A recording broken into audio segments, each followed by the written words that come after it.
Hello students, welcome to my YouTube channel Sandeep study class. आज हम लोग द्विघात समीकरण क्वाड्रेटिक इक्वेशन पढ़ने जा रहे हैं। Chapter number 4, class 10th। सबसे पहले हम लोग देखेंगे द्विघात समीकरण किसे कहते हैं। तो कोई भी समीकरण जिसका घात कितना हो, 2। एक समीकरण एक बहुपद होना चाहिए जिसका घात कितने हो, 2। जैसे कि मान लीजिए ए एक्स स्क्वायर प्लस का बी एक्स प्लस का सी बराबर क्या है, 0। इसको हम द्विघात समीकरण कब बोलेंगे, जब पहला कंडीशन यही है कि ए नॉट इक्वल टू क्या होना चाहिए, 0। क्यों 0? क्योंकि अगर ए ही 0 हो गया, ए 0 हो गया तो ये पूरा संख्या क्या हो जाएगा, 0। तो घात 2 बचेगा ही नहीं, तब लीनियर हो जाएगा। बी एक्स प्लस सी को क्या बोलते हैं हम लोग, रैखिक समीकरण बोलते हैं। इसका मतलब पहला कंडीशन यही है कि ए नॉट इक्वल टू क्या होना चाहिए, 0। और ए कामा बी कामा सी क्या क्या हो सकती है, एक वास्तविक संख्या कुछ भी हो सकती है। वास्तविक संख्या, वास्तविक संख्या सबको पता होगा, √2 आ जाए तब भी काम चल जाएगा, वास्तविक संख्या है। -3 आ जाए, 1/2 आ जाए, कुछ भी आ जाए, बस अंडर रूट में माइनस नहीं आना चाहिए, क्योंकि अंडर रूट में अगर माइनस आ जाएगा तो उसको हम वास्तविक संख्या नहीं बोलते हैं।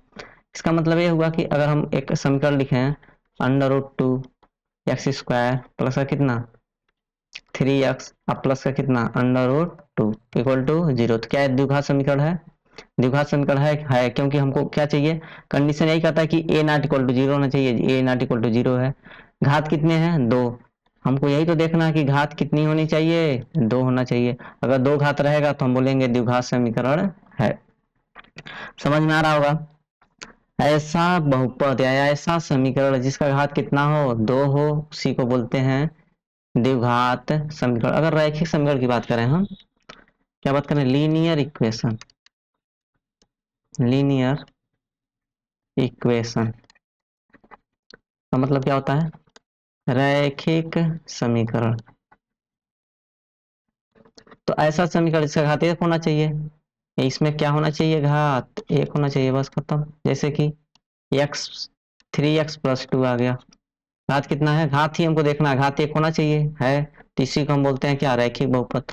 √2x प्लस का 3 आ जाए इक्वल टू 0, तो इसका भी घात कितना है, 1। तो इसको हम क्या बोलेंगे, रैखिक समीकरण बोलेंगे, रैखिक समीकरण। एक सबसे इंपॉर्टेंट चीज है, कोई भी समीकरण रहेगा जितनी घात आती रहती हैं उतने हल आते हैं। जैसे कहने का मतलब ये है, हल का मतलब है इसमें यक्स की वैल्यू हम क्या पुट करें, यक्स की वैल्यू क्या रखें कि 0 हो जाए। यक्स के जगह, जैसे सबसे आसान भाषा में अगर हम समझाएं, x-2 बराबर क्या है, 0। घात कितने हैं, 1, तो इसके एक ही हलाएंगे। घात 1 है तो कितने हलाएंगे, 1। और हल क्या होगा, तो हल का मतलब ये होता है कि यक्स का वह मान जिसपे क्या आ जाए, 0। तो सबको पता है यक्स का मान निकालने के लिए बराबर 0 है, तो यक्स को इधर भेज देते हैं। यक्स बराबर क्या हो जाएगा, 2। तो यक्स के जगह 2 रखने पर यह मान कितना हो जाएगा, 0। तो यक्स बराबर 2 ही इस समीकरण का क्या है, एक हल है। और एक ही हल होगा, क्यों, क्योंकि घात कितनी है, 1 है। यहाँ पर जैसे कि 3x प्लस 2 इक्वल टू कितना है, 0। तो यहाँ से अगर हम x की वैल्यू निकालें तो क्या आएगा, -2 इधर हो जाएगा, और उसके बाद 3 है मल्टीप्लाई में, तो आ जाएगा कितना, बटे 3। तो एक्स बराबर आ गया -2/3। यही हो जाएगा इस समीकरण का हल। ऐसे ही मान लीजिए अभी हम लोग पढ़ने वाले हैं आगे, एक्स स्क्वायर प्लस का कितना 3x प्लस का 2 इक्वल टू कितना है, 0। इसको बोलेगा कि समीकरण को हल करके दिखाइए। समीकरण को क्या करना है, हल करना है। तो देखेंगे सबसे पहले द्विघात समीकरण है क्योंकि 2 घात है तो घात के घातों की संख्या कितनी है, 2 घात है, तो द्विघात समीकरण होगा। अगर 2 घात है, इसके हल कितने आएंगे, 2। 1 और कितने आएंगे, 2, 2 हल आएंगे। 1 और 2 नहीं आएगा, मतलब कहने का मतलब है 2 हल आएंगे। 2 घात है तो कितने हल आएंगे, 2 हल है। अभी हम लोग निकालेंगे, कैसे निकाला जाता है वो भी सीखेंगे। कैसे शॉर्ट ट्रिक से कैसे निकाला जाता है तुरंत 10 से 12 सेकंड के अंदर, वो भी हम लोग सीखेंगे। तो सबसे पहले समझ में आ गया होगा द्विघात समीकरण किसे कहते हैं। ऐसा समीकरण जिसके घात कितने हो, 2, तो द्विघात समीकरण कहलाएगा। 2 घात है तो हल कितने होंगे, 2 ही हल होंगे। 1 घात रहेगा तो हल होंगे 1। जैसे अगर हम एक क्वेश्चन की बात करें, आप लोग बताइएगा x³ - 1 इक्वल टू कितना है, 0। इसमें घात कितने हैं, 3, तो इसके हल कितने आने चाहिए, इसके कितने हल आने चाहिए, 3 हल आने चाहिए। या मैं किसी वीडियो में मैं अपलोड कर दूंगा, आप लोग देख लीजिएगा। x³ - 1 इसी वीडियो के नीचे मैं इसको मतलब सॉल्व करके और इसका लिंक मैं दे दूंगा, आप लोग देख लीजिएगा। अगर x³ - 1 = 0 है, कुछ बच्चे कहेंगे सर जी x³ बराबर कितना है 1, तो यहाँ x का मान कितना आएगा 1, एक ही हल आएगा। नहीं, इसके घात कितने हैं 3, तो इसके हल कितने आएंगे, इसके हल कितने आएंगे 3। ये मैं किसी अन्य वीडियो में इसको मैं सॉल्व करके आप लोगों को बता दूंगा, अभी यहाँ पर तो मैं नहीं बताऊंगा। तो ये समझ में आया होगा, द्विघात समीकरण समझ में आ गया होगा। इसी में आता है मानक रूप। द्विघात समीकरण का क्या स्टैंडर्ड फॉर्म किसे कहते हैं, मानक रूप किसे कहते हैं, स्टैंडर्ड फॉर्म, मानक रूप, मानक रूप। तो देखिए कुछ नहीं होता इसमें, जैसे हम ये कहें कि x² प्लस का 3 प्लस का x बराबर क्या है, एक समीकरण है दो घात है तो द्विघात समीकरण है। कुछ भी है मानक रूप, जैसे मान लीजिए आ गया x³ प्लस 2x² प्लस का 5 प्लस का x⁴ इक्वल टू कितना है 0। इसका मानक रूप लिखना है, इसका मानक रूप लिखना है। तो घातों के घटते क्रम में या फिर किसके क्रम में, बढ़ते क्रम में हम लोग लिख देंगे, तो वही कहलाता है क्या, इसका मानक रूप। घातों के घटते क्रम में कहने का मतलब है x², पहले 2 घात वाला लिखेंगे, फिर 1 घात वाला लिखेंगे, x के घात कितना 1, अब फिर क्या लिख देंगे 3, क्या लिखेंगे 3। कोई हमें बताएगा कि इस 3 की घात कितनी है, 3 की घात कितनी है, और हमको ये बताना है कि क्या, हमको यही बताना है 3 है तो इसमें घात कितनी है, कोई बताएगा। तो घातों के घटते क्रम में लिखने को हम क्या बोलते हैं मानक रूप। जैसे यहाँ पर या तो बढ़ते क्रम में या तो घटते क्रम में, अगर बढ़ते क्रम में लिखें तो सबसे पहले लिखेंगे 5, फिर क्या लिखेंगे ये 2x² वाला लिख देंगे, फिर क्या लिखेंगे x³ लिख देंगे, फिर क्या लिखेंगे x⁴ इक्वल टू कितना 0। तो यह भी एक मानक रूप है। या फिर लिखेंगे x⁴ plus x³ plus 2x² plus का 5 इक्वल टू कितना 0, ये भी एक मानक रूप है। यहाँ घात कितना है, तो हमको पता है कि x⁴ बराबर क्या होता है 1 होता है।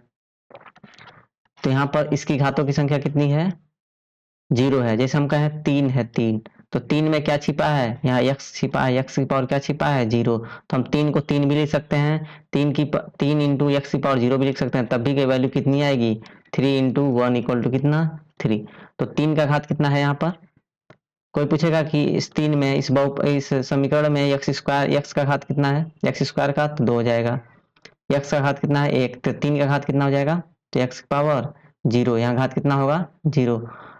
समझ में आ रहा होगा। या फिर ऐसे पूछे कि x² का गुणांक बताइए, x² का गुणांक, तो गुणांक किसको कहते हैं, जो यहाँ लिखा रहता है उसी क्या कहते हैं गुणांक। तो x का गुणांक कितना है 1, और कहा जाए कि x⁴ का गुणांक, तो 0 तो दिखाई दे नहीं रहा है, तो x⁴ मतलब क्या होता है 1। तो यहाँ पर x⁴ क्या है छिपा हुआ है, x⁴ क्या हुआ है छिपा हुआ है, तो इसी को हम बोलते हैं क्या, x⁴ का गुणांक कितना हो जाएगा 3। समझ में आ रहा होगा। अब हम लोग जानेंगे कि किसको किसको हम लोग द्विघात समीकरण कहते हैं और किसे द्विघात समीकरण नहीं कहते हैं। जैसे यहाँ पर जांच करना है कि कौन कौन से द्विघात समीकरण हैं और कौन कौन से द्विघात समीकरण नहीं है। पहला सवाल यही है, अभी बताएं कि द्विघात समीकरण किसे कहेंगे, ऐसा समीकरण जिसके घातों की संख्या कितनी हो, मैक्सिमम घात कितने हो 2 हो, उसी को हम बोलते हैं द्विघात समीकरण। तो सबसे पहले देखेंगे पहला सवाल, x-2 का कितना हो जाएगा होल स्क्वायर बराबर +1 है, तो लिख लेंगे 1। मैं कॉन्सेप्ट भी बताऊंगा प्लस जितने सवाल दिए हैं एनसीईआरटी में वो भी कराऊंगा। किसी को एक्स्ट्रा चाहिए तो हमें मैसेज कर सकता है, मैं एक्स्ट्रा क्वेश्चन भी भेज दूंगा, उसका सॉल्यूशन भी भेज दूंगा। तो x-2 का होल स्क्वायर है तो कितना हो जाएगा x² प्लस का कितना 4, अब माइनस का कितना हो जाएगा 4x। ये जिसको ना समझ में आया आप हमें कमेंट में बता सकते हैं कि सर जी थोड़ा स्लो पढ़ाइए, थोड़ा सा एक्सप्लेन और ज़्यादा कीजिए, तो मैं वो सब करूँगा। 2x माइनस कितना हो जाएगा 3। तो यहाँ देखिए x² है, ये 2x को इधर लाएंगे लेफ्ट हैंड साइड में, तो क्या हो जाएगा x² प्लस का यहाँ माइनस का कितना है 4x है, 2x इधर लाएंगे तो कितना हो जाएगा माइनस का 2x, और 4 और 1 कितना होता है 5, और 3 माइनस का 3 इधर आएगा तो प्लस का 3 बराबर कितना 0। हम x वाले को x के पास रख दिए हैं तो -4 तो पहले से था, 2 इधर आ गया तो कितना हो जाएगा एक्स स्क्वायर माइनस का 6x अब प्लस का कितना 8 बराबर कितना 0। तो देखेंगे इसके घात 2 है, 2 घात है, इसको हम बोलेंगे द्विघात समीकरण है। बस पहला क्वेश्चन समाप्त हो गया। दूसरा सवाल x है x प्लस 1 है, कितना है x है x प्लस कितना है 1 अब प्लस का कितना है 8 बराबर x प्लस 2 और x माइनस का कितना है 2। बस देखिए क्वेश्चन सब आसान है। x का x में गुणा करेंगे तो कितना हो जाएगा एक्स स्क्वायर प्लस का कितना x अब प्लस का कितना हो जाएगा 8। यहाँ पर या तो हम गुणा कर सकते हैं या तो फार्मूला लगा सकते हैं। एक क्वेश्चन में देखिए क्या है a प्लस बी और एक क्वेश्चन में क्या है a माइनस बी। कहने का मतलब ये है अगर एक क्वेश्चन में a प्लस बी हो और एक क्वेश्चन में क्या हो a माइनस बी हो तो इसका हमको डायरेक्ट फार्मूला पता है a स्क्वायर माइनस कितना बी स्क्वायर। याद रखेंगे, बहुत ही इंपॉर्टेंट फार्मूला है, हम लोग याद रखेंगे। अगर एक ब्रैकेट में a माइनस बी दिया हो, एक ब्रैकेट में क्या दिया हो a प्लस बी, तो फार्मूला हो जाता है ए स्क्वायर माइनस बी स्क्वायर। यहाँ देखिए साफ साफ दिखाई दे रहा है। अगर इसको x को a माने तो a प्लस बी लिखा है, a प्लस क्या लिखा है b, यहाँ लिखा है a माइनस बी। बस फार्मूला ए स्क्वायर माइनस बी स्क्वायर लगा देंगे, मतलब x का स्क्वायर माइनस 2 का स्क्वायर, बस खत्म। तो आ गया कितना x square plus x plus का कितना 8 बराबर एक्स स्क्वायर माइनस कितना 4। अब एक्स स्क्वायर देखिए बराबर के इधर जो बराबर चीजें होती हैं वो क्या हो जाती हैं कैंसिल हो जाती हैं।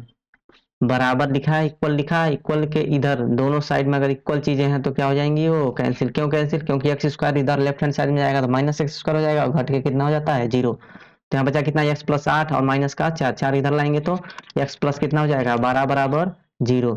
अब यहाँ घात कितना आ गया, घात कितना आ गया एक घात आ गया, तो एक घात हो गया तो इसको हम बोलते हैं रैखिक समीकरण। अभी बताए थे रैखिक समीकरण, घात इतना एक है तो क्या आएगा रैखिक समीकरण। तो इसको हम बोलेंगे ये द्विघात द्विघात समीकरण क्या है नहीं है। बस खत्म, 2 सवाल लगा लिए हम लोग, समझ में आया। तीसरा हो जाएगा क्या बता दें, तीसरा सवाल हो जाएगा अपने मन से हो जाएगा। देखिए तीसरा सवाल क्या है, अब देखिए यहाँ अगर थोड़ा सा हम यहीं पर हिंट देना चाहें तो x का जब 2x में गुणा करेंगे तो क्या हो जाएगा 2x स्क्वायर, और जब इसका गुणा करेंगे तो कितना हो जाएगा 3x हो जाएगा। अब बराबर एक्स स्क्वायर प्लस का 1 यहीं पर। अब देखिए जैसे ही एक्स स्क्वायर को हम लेफ्ट हैंड साइड में ले जाएंगे, लेफ्ट हैंड साइड में एक्स स्क्वायर इधर जाएगा, एक्स स्क्वायर इधर जाएगा तो क्या हो जाएगा 2x स्क्वायर में से एक्स स्क्वायर घटा देंगे, 2x स्क्वायर में से एक्स स्क्वायर तो एक्स स्क्वायर बचेगा। तो यहाँ पर भी हो जाएगा क्या हो जाएगा हमारा द्विघात समीकरण ये हो जाएगा। आप लोग लगाइएगा, 2 सवाल आप लोगों के लिए होमवर्क है।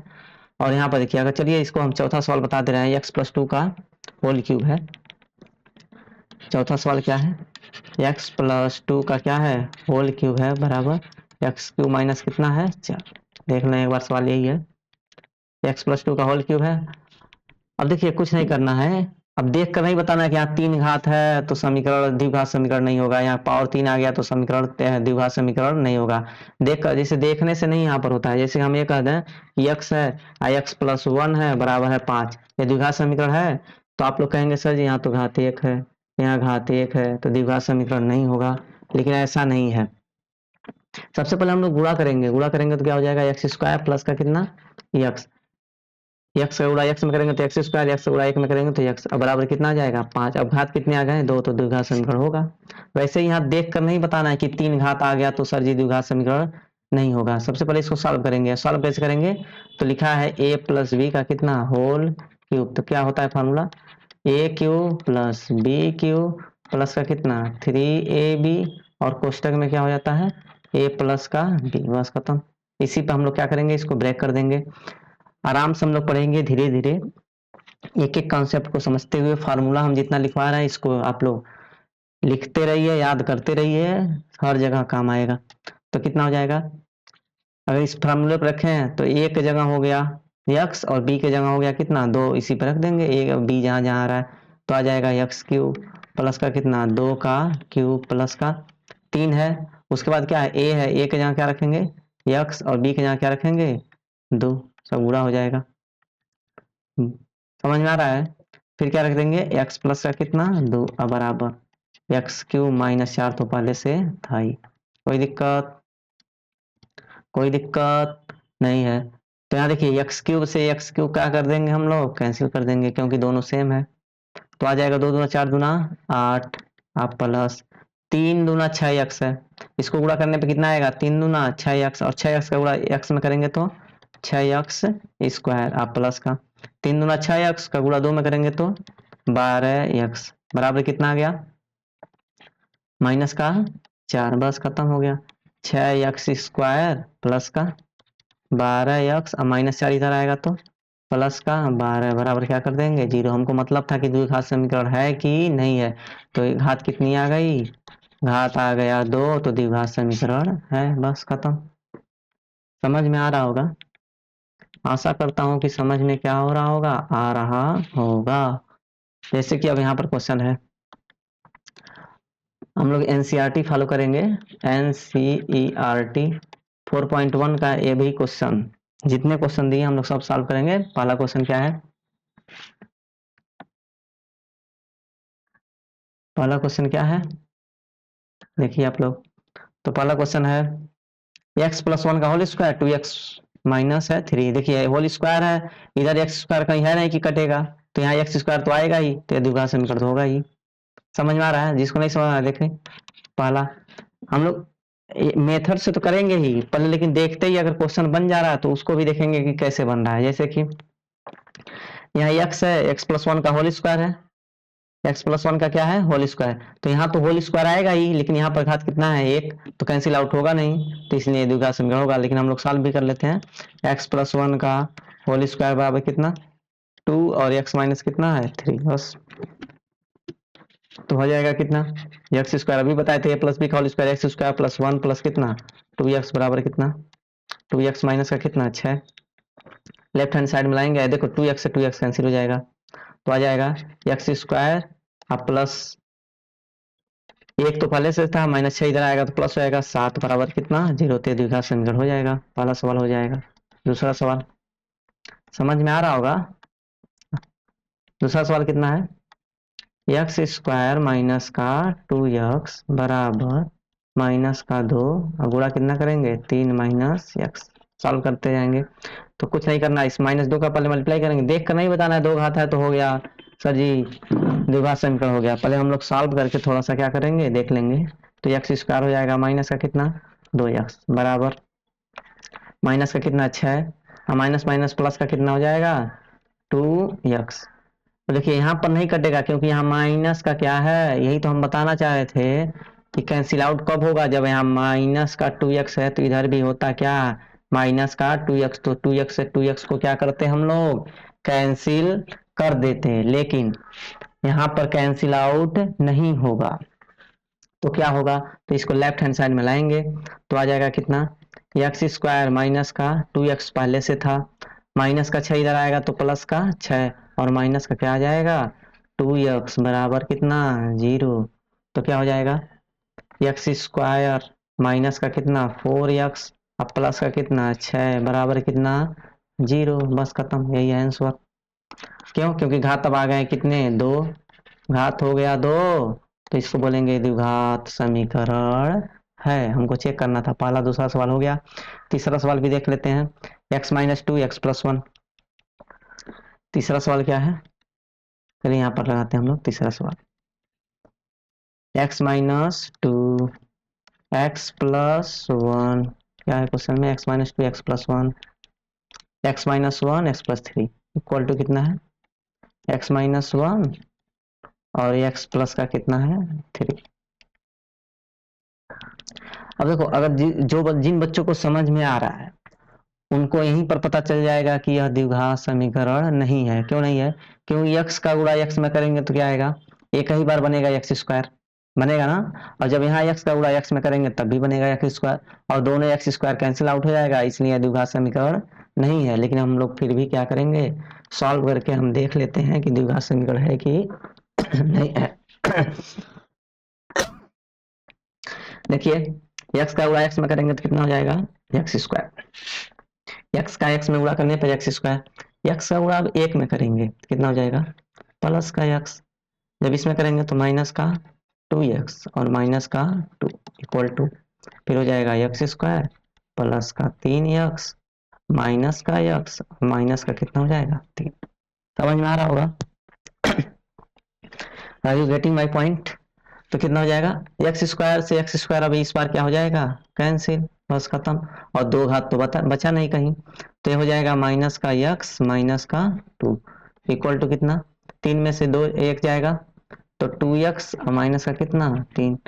अब इस बार हम राइट हैंड साइड में इसको इधर ला देंगे तब भी कोई दिक्कत नहीं है, तो x इधर आएगा तो 3x बन जाएगा, और माइनस 2 इधर आएगा तो प्लस 2 बन जाएगा तो माइनस 1 बचेगा, इक्वल टू कितना 0। तो हो जाएगा लीनियर, मतलब रैखिक समीकरण, द्विघात समीकरण नहीं है।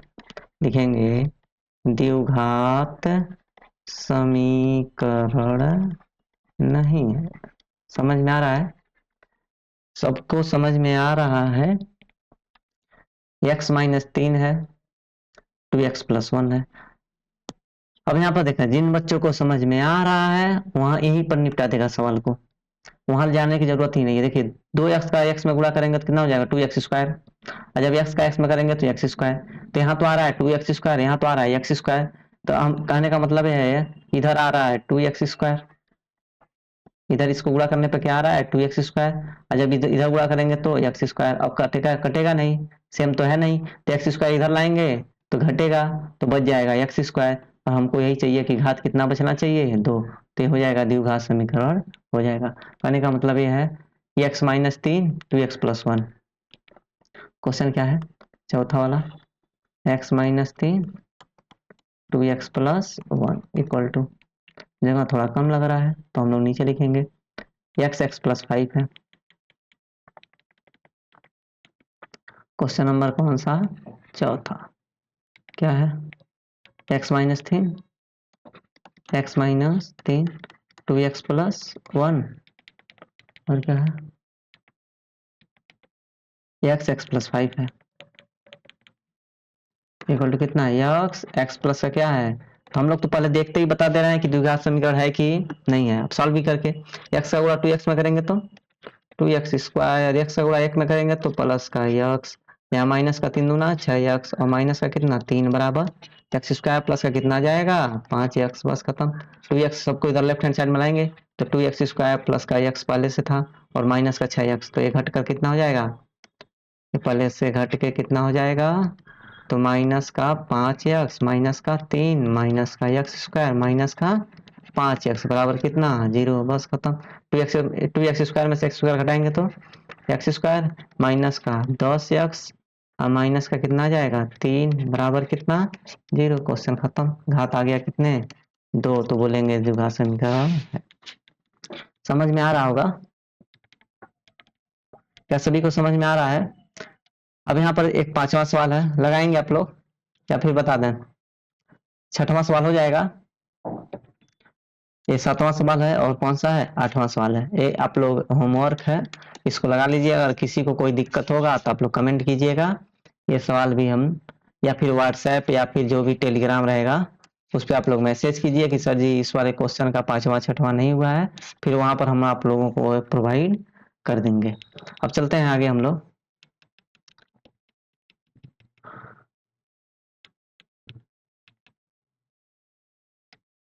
देखिए दूसरा सवाल है, एक आयतकार भूखंड का क्षेत्रफल कितना दिया है 528।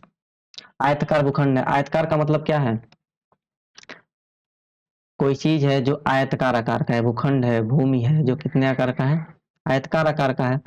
देखिए हम लोग एक एक चीज पढ़ेंगे ध्यान से। क्षेत्र की लंबाई, इसकी जो लंबाई दिया है चौड़ाई के क्या दिया है 2 गुने से 1 अधिक है। इसका जो लंबाई है चौड़ाई के 2 गुने से क्या है 2 गुने से 1 अधिक है। तो हमको बताना है भूखंड की लंबाई और चौड़ाई ज्ञात करनी है, और ये भी बताना है कि द्विघात समीकरण के रूप में निरूपित भी करना है। ध्यान से रखेंगे, क्षेत्र की जो लंबाइया है लंबाई चौड़ाई के क्या है 2 गुने से, या कहने का मतलब ये है कि एक आयतकार है, अगर हम बोल रहे हैं कि इसकी चौड़ाई कितनी है 10 है, तो बोल रहे हैं चौड़ाई के 2 गुने से, चौड़ाई का 2 गुना कितना हो जाएगा 20, और प्लस कितना हो जाएगा 1 21 हो जाएगा। तो यही तो क्वेश्चन बोल रहा है कि चौड़ाई के 2 गुने से एक अधिक है। अगर हम कहने का मतलब है अगर हम इसको यक्स मान लें तो चौड़ाई को क्या मान लें यक्स, तो इसका 2 गुना कितना हो जाएगा 2x, और एक और अधिक है तो एक और जोड़ देंगे, बस खत्म। लेकिन यहाँ तक नहीं बोला है कि इन दोनों का क्षेत्रफल भी बोला है। अगर हमको आयत का क्षेत्रफल क्या होता है, आयतकार भूखंड है ना, तो आयतकार भूखंड का आयत का क्षेत्रफल क्या होता है, आयत का क्षेत्रफल होता है लंबाई गुणे कितना चौड़ाई, बस खत्म। तो हम लोग लंबाई और चौड़ाई यहाँ से याद कर लेंगे। इसको हम बोलते हैं चौड़ाई और इसको क्या बोल देंगे हम लोग लंबाई। तो सबसे पहले हम लोग क्या करेंगे, माना क्वेश्चन सॉल्व क्या करेंगे, माना आयताकार भूखंड की चौड़ाई, चौड़ाई मान लेंगे कितना यक्स, और चौड़ाई के 2 गुने से एक अधिक है लंबाई, तो लिखेंगे माना आयताकार भूखंड की लंबाई, लंबाई कितनी हो जाएगी चौड़ाई का 2 गुना, तो चौड़ाई का 2 गुना 2x हो जाएगा, और एक और अधिक है तो एक और कर देंगे। अब प्रश्न के अनुसार बोल रहा है कि इनका क्षेत्रफल, आयताकार भूखंड का क्षेत्रफल कितना दिया है, तो लिखेंगे आयताकार भूखंड का क्षेत्रफल बराबर क्या होता है लंबाई गुणे क्या होता है चौड़ाई। हम लोग लंबाई और चौड़ाई याद कर लिए हैं, और इसी का क्षेत्रफल यहाँ दिया है, क्वेश्चन में दिया है ना, इसका क्षेत्रफल कितना दिया है 528 मीटर स्क्वायर, तो यहाँ लिख लेंगे 528, इसके जगह लंबाई की जगह कितना लिखेंगे 2x+1, और चौड़ाई की जगह कितना लिखेंगे x, बस खत्म। ये तो हमको समीकरण मिल गया। अब इसको गुणा करेंगे तो कितना हो जाएगा 2x² और प्लस का कितना x, और आ जाएगा 528। अब इसको सॉल्व करना है तो 528 को राइट हैंड साइड में ले जाएंगे तो क्या बचेगा, क्या बचेगा, तो हो जाएगा कितना 2x² प्लस x पहले से था माइनस का आ जाएगा 528 बराबर कितना 0। अब सबसे पहले देखिए ऐसे सवाल को अभी तो हम मेथड से बता रहे हैं, लेकिन ऐसे सवालों को हम लोग 10 से 15 सेकंड के अंदर बिना पेन और पेपर के भी हम लोग सॉल्व कर सकते हैं, वो भी हम आप लोगों को बताएंगे। जैसे कि सबसे पहले रूल क्या होता है, रूल ये होता है कि 2 का मल्टीप्लाई पहले 528 में करेंगे, 2 का मल्टीप्लाई किस में 528 में, तो कितना हो जाएगा 1056। अब इसका गुणनखंड करेंगे हम लोग, क्या करेंगे गुणनखंड, तो गुणनखंड कर लेंगे 2 पचे 10, 2 दूना 4, 2 अठे 16, फिर दो गुणनखंड आ जाएगा 2 दूना 4, 2 छके 12, 2 चौको 8, फिर गुणनखंड कर लेंगे हम लोग 2 दूना 4, 2 तिया 6, 2 दूना 4, फिर 2 से गुणा करेंगे तो 2, 2 एक 9, 2, 2 छके 12, फिर 2 से काटेंगे 2 पचे 10 और 2 अठे 16, फिर 2 से काटेंगे तो 2 दूना 4,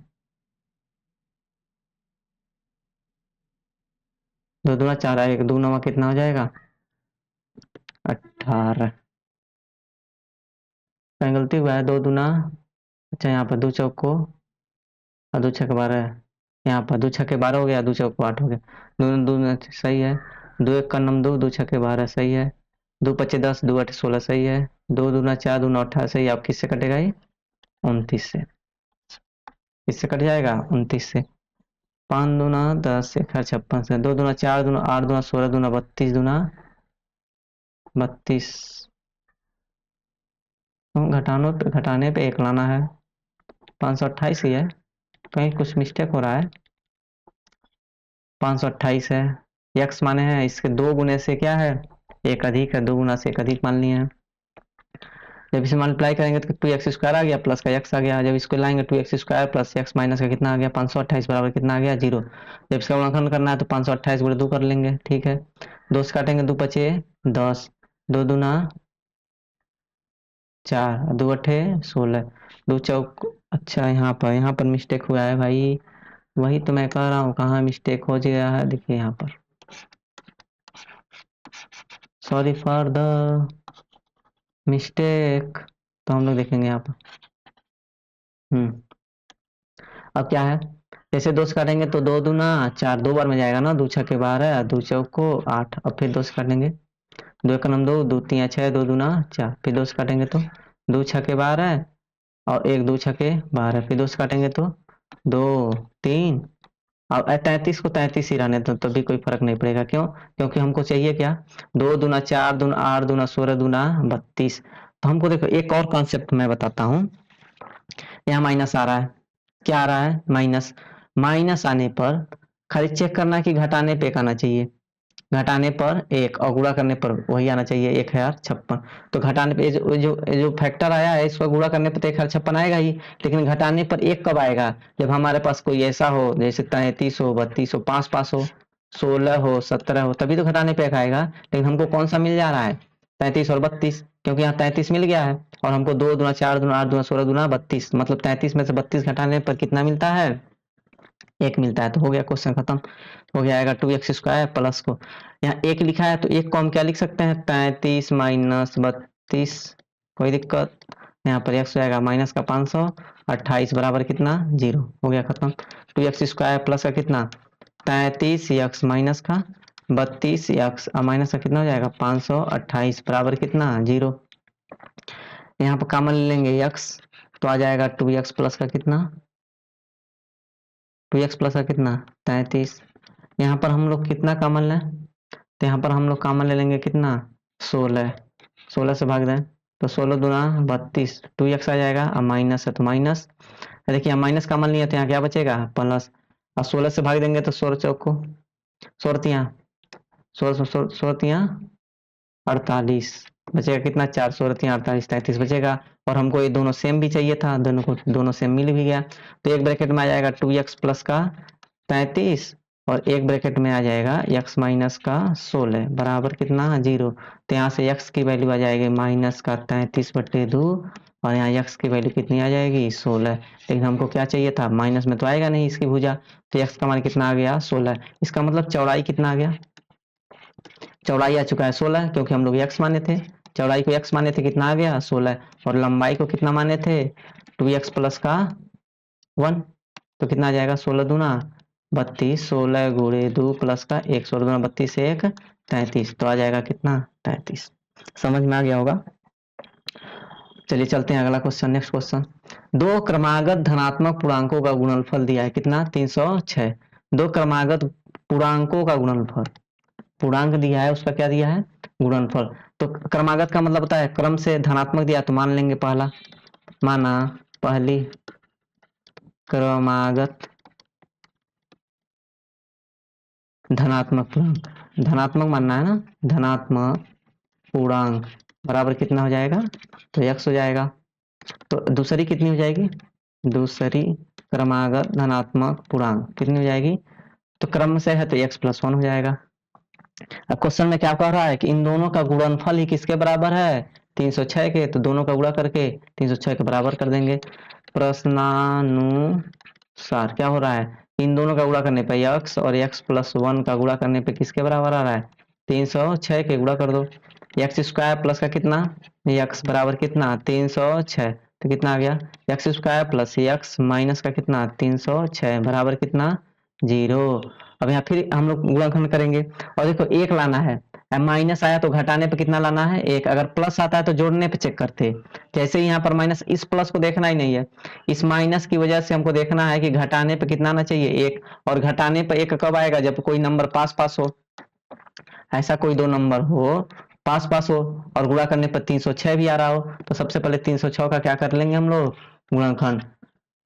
दूसरा करेंगे तो 15 153, और जैसे ही कटेंगे 17 से, डायरेक्ट 17 से काटो, 17 नावा 153, तो 9 1 9। अब देखो 9 दूना 18 और 1 17 मिल गया, क्योंकि हमको पास पास ही नंबर चाहिए ना, बहुत बड़ा नंबर नहीं चाहिए, 2 और 8 से होगा ही नहीं काम। तो 9 दूना 18 और क्या मिल गया, 1 17। ट्रिक हम लोग कभी बताएंगे, यहाँ से इतना ही करने के बाद आंसर हम लोग को आ चुका है, लेकिन फिर भी हम थोड़ा सा बता दें उसके बाद ट्रिक बताएंगे। तो क्या हो जाएगा, x² प्लस का कितना आ गया, अब x को ऐसे भी लिख सकते हैं, प्लस का 18x माइनस का कितना 17x माइनस का 306 बराबर कितना, 0। अभी हम अगले अभी जब गुणनखंड विधि से आएगा सॉल्व करने के लिए द्विघात समीकरण, वहां पर इस कॉन्सेप्ट को, इस ट्रिक को सिखाएंगे, जिससे आप हम 10 से 12 सेकंड के अंदर कोई भी सवाल आप लोग कर सकते हैं गारंटी के साथ। यहाँ पर ध्यान दीजिए आप लोग। अब यहाँ से क्या करेंगे, x कॉमन ले लेंगे तो x प्लस कितना आ गया 18। हम माइनस का क्या ले लेंगे 17 कॉमन, तो आ गया एक्स प्लस कितना 18 बराबर कितना 0। अब एक्स प्लस 18 कॉमन है तो ले लेंगे कॉमन, एक्स प्लस 18 और आ जाएगा एक्स माइनस का 17 बराबर कितना 0। तो यहाँ से एक्स की वैल्यू आ गई -18 और एक्स की वैल्यू कितनी आ गई 17। लेकिन हमको -18 लेना नहीं है क्योंकि धनात्मक पूर्णांक चाहिए, तो एक्स का वैल्यू कितना आ गया 17। इसका मतलब पहली संख्या कितनी आ गई 17 और दूसरी संख्या कितनी आ जाएगी 18। दूसरी संख्या क्या आएगी 18, क्योंकि हम लोग पहली संख्या क्या माने थे एक्स माने थे, तो एक्स बराबर कितना है 17। दूसरी संख्या को माने थे एक्स प्लस 1, तो 17 प्लस 1 कितना हो जाएगा 18। बस खत्म, समझ में आ गया होगा। नेक्स्ट क्वेश्चन, हम लोग प्रश्नावली 4.1 ही पहले करेंगे इस वीडियो में, उसके बाद थोड़ा सा आगे फिर मैं बताऊंगा। 4.2 एक साथ कर लेंगे, फिर 4.3 एक साथ कर लेंगे, ठीक है। अभी हम लोग इस वीडियो में खाली कौन सा करेंगे, केवल 4.1 को, जिसकी बचा कितने सवाल हैं, एक 3 सवाल बचा है और दो एक सवाल शायद और बचा होगा, ठीक है। अब यहाँ पर एक क्वेश्चन दिया है, बोल रहा है कि रोहन की माँ उससे, रोहन की माँ, ध्यान से हम लोग पढ़ेंगे क्वेश्चन, रोहन की माँ उससे कितना वर्ष बड़ी है 26 वर्ष बड़ी है। तो सबसे पहले अगर एक रोहन है उसकी माँ है, तो रोहन छोटा है तो रोहन को पहले मान लेंगे, रोहन माना, रोहन की आयु, वर्तमान आयु कितनी हो जाएगी, तो यक्स मान लेंगे। और इसकी इसकी माँ इससे कितनी बड़ी है 26 वर्ष, तो लिख लेंगे माना रोहन रोहन रोहन की माँ की आयु कितनी हो जाएगी, तो x प्लस 26। सबको समझ में आया, नहीं समझ में आया, देखो क्या बोल रहा है, रोहन की माँ उससे, किससे, रोहन से कितना वर्ष बड़ी है 26 वर्ष बड़ी है। तो पहले रोहन छोटा है, तो अगर ये रोहन, मान लो रोहन 10 साल का है, तो उसकी मम्मी कितनी साल की होंगी 36 साल की, तभी तो 26 वर्ष बड़ी होंगी। अगर रोहन 5 साल का होगा तो ये कितनी साल की होंगी, तो 26 में 5 जोड़ देंगे, 26 में क्या करेंगे हम लोग 5 जोड़ देंगे, तो वही तो हम लोग कर रहे हैं। इसको मान लिया यक्स वर्ष, तो इसकी मम्मी कितनी हो जाएंगी 26 प्लस यक्स, बस खत्म। समझ में आ रहा होगा, आ रहा समझ में, ठीक है। नहीं आ रहा है, आएगा, देखिए अब आ गया, इतना समझ में आ गया। उनकी आयु का गुणनफल, इन दोनों का गुणनफल करना है। अब गुणनफल कुछ दिया है लेकिन अब अभी नहीं करना, अभी तो ये वर्तमान में, जैसे हम ये कहें कि वर्तमान का गुणनफल नहीं, यहाँ पर लिखा है इनकी आयु का गुणनफल अब से 3 वर्ष बाद, पश्चात का मतलब 3 वर्ष बाद, तो लिख लेंगे रोहन की आयु अब से 3 वर्ष बाद कितनी होगी, लिखेंगे रोहन, कलर चेंज कर लेते हैं, रोहन की आयु 3 वर्ष पश्चात, 3 वर्ष पश्चात कितनी हो जाएगी, पश्चात कितनी हो जाएगी, तो x प्लस 3 वर्ष हो जाएगा।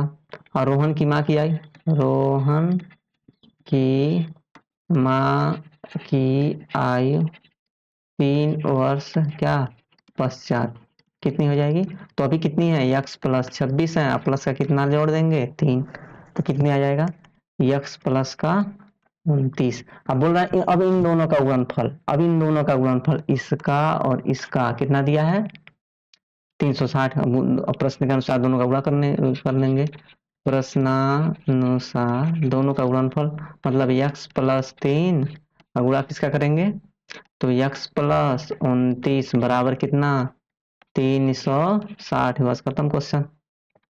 x का गुणा x में करेंगे तो कितना आ जाएगा एक्स स्क्वायर, प्लस का कितना आ जाएगा 29x, फिर प्लस का कितना आ गया 3x, अब प्लस का कितना 29 दिया 87, अब बराबर कितना 360 हो गया।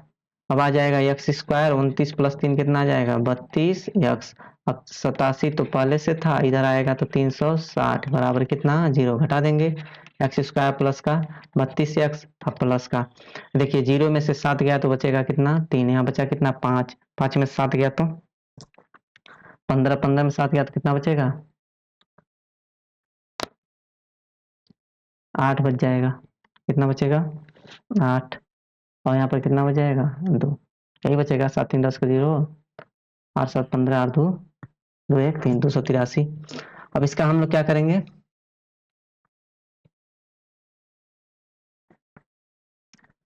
कुछ गड़बड़ हो रहा है।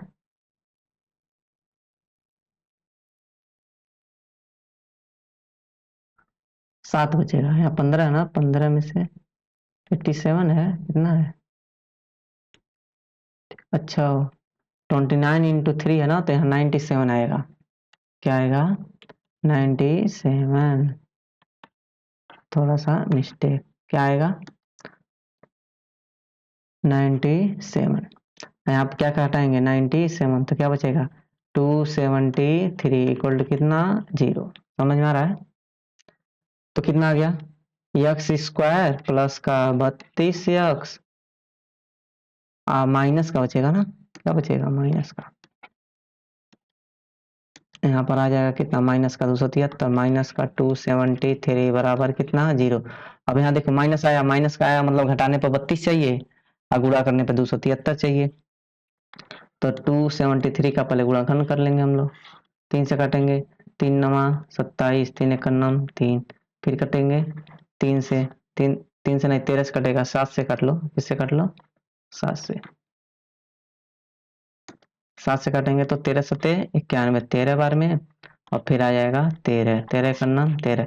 हमको घटाने पर 32 चाहिए, तो देखो 13 तिया 39, 39 में 7 घटेगा तो 32, तो कितना आ जाएगा एक्स स्क्वायर प्लस का, इसको हम लिख सकते हैं 39 यक्स माइनस का कितना, 7 यक्स माइनस का 273 बराबर कितना, 0।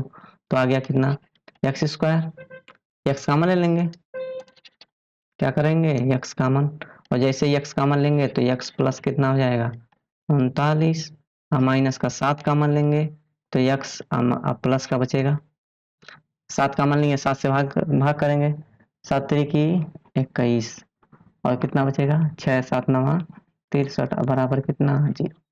समझ में आ रहा है। x प्लस कितना 39, और एक ब्रैकेट में आ गया x माइनस का 7 बराबर कितना, 0। तो यहाँ से x की वैल्यू आ गया माइनस का 39, और यहाँ से x की वैल्यू कितनी आ गई 7। तो 39 तो होगा नहीं कभी, एज माइनस में थोड़ी होगा, तो x बराबर कितना आ जाएगा 7। इसका मतलब रोहन का उम्र कितना आ गया, रोहन का उम्र कितना आ गया 7 वर्ष। रोहन का उम्र कितना आया, रोहन की आयु कितनी माने थे हम लोग, एक्स, तो एक्स बराबर कितना आ गया है 7। उसकी माँ का आयु, माँ की आयु कितनी आ जाएगी, क्या माने थे हम लोग, एक्स प्लस कितना था 26, तो 7 प्लस कितना आ जाएगा 26, कितना आ जाएगा 33, 33 वर्ष आ जाएगा उसकी मम्मी की आयु, और रोहन का आयु कितना आ जाएगा 7 वर्ष। समझ में आ रहा है। एक लास्ट क्वेश्चन है इस चैप्टर का, तो हम लोग इसको भी क्या करते हैं सॉल्व कर लेते हैं। जैसे कि यहाँ पर एक क्वेश्चन आ रहा है, क्वेश्चन में क्या कह रहा है, क्वेश्चन में कह रहा है रेलगाड़ी 480 किलोमीटर की दूरी समान चाल से तय करती है। चाल दिया है, दूरी दिया है, समय दिया है। इसमें एक फार्मूला होता है, क्या होता है कि चाल बराबर क्या होता है, दूरी बटे क्या होता है, समय। चाल बराबर क्या होता है, दूरी बटे समय। तो सबसे पहले दिया है दूरी, कितना दूरी दिया है 480 किलोमीटर, तो दूरी हम लोग को पता है। एक समान चाल से तय करती है, चाल हमको नहीं पता, चाल ही तो निकालना है, चाल हमको नहीं पता, एक समान चाल से क्या करती है तय करती है। यदि इसकी चाल कितना हो जाए 8 किलोमीटर प्रति घंटा कम हो जाए, कहने का मतलब ये है कि अगर हम पहले 15 किलोमीटर प्रति घंटा से चल रहे थे और दूरी कितना था 60 किलोमीटर, 15 किलोमीटर प्रति घंटा से चल रहे थे, दूरी कितना था 60 किलोमीटर, तो कितना घंटा जाने में लगेगा 4 घंटा लगेगा। लेकिन अगर स्पीड इसका कम कर दिया जाए, 15 से घटाकर कितना कर दिया जाए 10 किलोमीटर प्रति घंटा, और डिस्टेंस वही हो 60, तो अब टाइम कितना लगेगा 6 घंटा लगेगा ना। तो सब इन दोनों को बराबर अगर करना हो तो क्या करेंगे, तो इसमें 2 घंटा ऐड करना पड़ेगा, तभी तो बनेगा 4 और 2 क्या हो जाएगा 6। क्वेश्चन सेम टू सेम इसी कंसेप्ट पे है। कहने का मतलब है माना, माना क्या, रेलगाड़ी की चाल, रेल गाड़ी की चाल कितनी है, तो यक्स किलोमीटर प्रति घंटा है। बस समझ में आ रहा है, यक्स किलोमीटर प्रति घंटा। अगर यक्स किलोमीटर प्रति घंटा और रेलगाड़ी की दूरी कितनी जाना है, रेलगाड़ी कुल दूरी कितनी है, कुल दूरी कितना है, तो 480 किलोमीटर है। तो इस दूरी को इस स्पीड से तय करने में लगा समय, तो समय बराबर होता है, देखिए समय बराबर क्या हो जाएगा, दूरी बटे चाल। समय बराबर होता है दूरी बटे कितना, चाल। और दूरी कितना है 480, चाल कितना है यक्स, इतना समय आएगा। अब देखिए ये स्पीड थोड़ा ज्यादा था, तो ज्यादा स्पीड रहेगा तो ये समय कम आएगा। अब क्या बोल रहा है कि स्पीड घट कर कितना हो गया, 8 किलोमीटर प्रति घंटा कम हो जा रहा है। तो स्पीड घटने के बाद मतलब चाल 8 किलोमीटर प्रति घंटा कम हो जाता है, हो जाता है। तब नई चाल, तब नई चाल आएगी, तब नई चाल कितनी आ जाएगी, तो पहले यक्स था, अब घट के कितना हो गया 8 किलोमीटर प्रति घंटा, लेकिन दूरी तो वही रहेगा, दूरी क्या रहेगा वही कितना 480 किलोमीटर। अब देखो अब यहाँ पर क्या हुआ है, स्पीड कम हो गया है, दूरी तो वही है, तो समय ज्यादा लगेगा। तो अब समय क्या हो जाएगा, समय क्या हो जाएगा 480 अब बटे कितना, एक्स माइनस का कितना 8। समझ में आ रहा है, लेकिन बोल रहा है कि जो पहले समय लगा था और जो बाद में समय लगा, बाद में समय ज्यादा लगेगा लेकिन 3 घंटा ज्यादा है। इस समय यह कितना है 3 घंटा ज्यादा, जैसे यहाँ आया था, हम कहें कि पहले बार जब ट्रेवल किया तो कितना लगा था 4 घंटा, बाद में 6 घंटा, 2 घंटा ज्यादा है। और हम इन दोनों को बराबर दिखाना है तो दो क्या करेंगे, ऐड कर देंगे। वही यहाँ भी करना है, समय को बराबर करेंगे हम लोग। समय कितना है 480 बटे, तो ऊपर वाला समय कितना है 480 बटे यक्स, 480 बटे कितना है यक्स, और ये वाला समय कितना है 480 बटे कितना है यक्स माइनस का 8। अब ये वाला समय क्या है, ये वाला समय कितना है 3 घंटा ज्यादा है, 3 घंटा ज्यादा है और ये 3 घंटा कम है, क्योंकि इसकी स्पीड ए एक्स का स्पीड ज्यादा था या स्पीड कम है, तो 3 घंटा ज्यादा है, तो इस 3 घंटे को यहाँ पर क्या करेंगे, ऐड करके दोनों को इक्वेशन को क्या कर देंगे बराबर, बस हो जाएगा। अब इसको सॉल्व करेंगे तो कितना आ जाएगा 480 प्लस का 3x अब बटे कितना यक्स बराबर कितना 480 बटे कितना आ जाएगा यक्स माइनस का 8। बस खत्म है। अब क्या करेंगे, तिरछा गुणा कर लेंगे, तिरिया गुणा, तो क्या हो जाएगा 480, 480 प्लस का 3x गुणा करेंगे किसमें x माइनस का 8 बराबर, इस 480 गुणा किस में कर लेंगे x में। अब जैसे गुणा करेंगे 480 का x में तो कितना हो जाएगा 480x, 480 का 8 में गुणा करेंगे तो माइनस का 8 0 0 8 8 64 को 4, अब बचा 6, 8 6 को 32 और 6 कितना हो जाएगा 38, और 3x का जब x में करेंगे तो प्लस का 3x स्क्वायर, और माइनस का 8 3 की 24x बराबर कितना आ जाएगा 480x। अभी बताए थे कि 400x 480 480 बराबर है, तो इसको क्या करेंगे निपटा देंगे। अब बचा कितना 3x स्क्वायर, 3x स्क्वायर और माइनस का कितना 24x और माइनस का 38 40 और बराबर कितना 0। अब इसको हम लोग क्या करेंगे सॉल्व कर लेंगे। 3 यहाँ देखिए, 3 यहाँ भी आ रहा है, 3 इसमें भी आ रहा है, 3 से कटेगा 8 4 12 3 15, ये भी 3 से कट रहा है, तो 3 कॉमन लेके क्या करेंगे 3 इसमें कॉमन ले लेंगे, तो बचा कितना एक्स स्क्वायर माइनस का 8x और माइनस 3 एक नम 3 3 दूना 6, और बचा कितना 3 मठे 24 और 0 और बराबर कितना आ जाएगा 0। अब जैसे 3 इधर भेजेंगे तो बचेगा कितना एक्स स्क्वायर माइनस का 8x और माइनस का 1280 बराबर कितना 0। अब इसका देखो माइनस आया, माइनस तो घटाने पर 8 आना चाहिए, माइनस आया तो घटाने पे 8, 1280 का हम लोग गुणनखंड कर लेंगे। 1280 का गुणनखंड कितना होगा 2 छके 12 2 चौको 8 0 2 तिया 6 2 दूना 4 2 0, फिर 2 से काटेंगे तो 16 32 बार में हो जाएगा, फिर 2 से काटेंगे तो 80।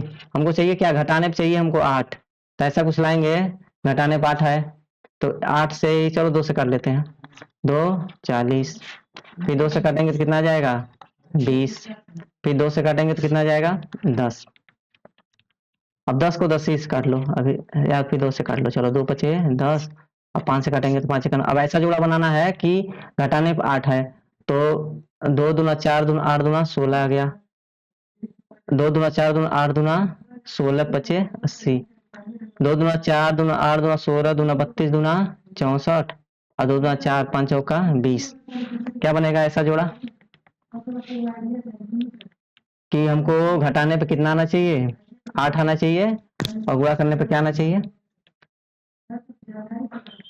2 दूना 4 दूना 8 पचे 40, हाँ तो 40 और 32 देखो, 40 और कितना आ जाएगा 32, 4 दूना 8 4 3 12, तो हमको मिल गया 40 और 32। अगर हम इसमें शॉर्ट ट्रिक करें, देखो एक शॉर्ट ट्रिक हम बताने की कोशिश कर रहे थे, तो 40 32 आया, और घटाने पे -8 कब आएगा जब हम -40 लें और क्या लें 32 लें, तो ए आंसर नहीं आएगा, इस चिन्ह को बदल देंगे वही आंसर है, चिन्ह को बदल देंगे तो प्लस का कितना आ जाएगा 40 और माइनस का 32, यही आंसर आएगा। लेकिन हम लोग सॉल्व भी कर लेते हैं, तो सॉल्व करेंगे तो क्या आएगा एक्स स्क्वायर माइनस का 8x माइनस का 1280 बराबर कितना 0। अब आ गया एक्स स्क्वायर माइनस का अभी बताए थे 40x प्लस का कितना 32x माइनस का कितना 1280 बराबर कितना 0। अब आ गया कितना x जैसे ही कॉमन लेंगे तो बचेगा x माइनस का 40, आप प्लस का यहाँ से जैसे ही 32 कॉमन लेंगे तो यही बचेगा x माइनस का 40 बराबर कितना 0, और जैसे ही x माइनस 40 इसमें लेंगे एक ब्रैकेट में, और एक ब्रैकेट में क्या लेंगे x माइनस का 32 बराबर कितना 0, तो यहाँ से आ जाएगा x बराबर 40 और यहाँ से आ जाएगा x बराबर माइनस का 32, अभी बताए थे ना, तो इसको हम कल फिर बताएंगे। अभी एक ही क्वेश्चन इस शॉर्ट ट्रिक से बताए हैं, शॉर्ट ट्रिक ऐसा कि इतना करने की जरूरत ही नहीं है, डायरेक्ट आएगा आंसर। तो x बराबर कितना आ गया 40, तो हमारा आंसर कितना आ चुका है 40। तो ये रेलगाड़ी की चाल कितनी होनी चाहिए 40 किलोमीटर प्रति घंटा, समझ में आया 40 किलोमीटर प्रति घंटा, समझ में आया होगा। तो आज के क्लास में बस इतना ही, आगे हम लोग और था लेकिन थोड़ा समय कम है, तो इसीलिए इस वाले भाग को 4.2 और 4.3 को हम लोग नेक्स्ट वीडियो में कवर करेंगे। तब तक के लिए धन्यवाद, और देखते रहिए इसको आराम से।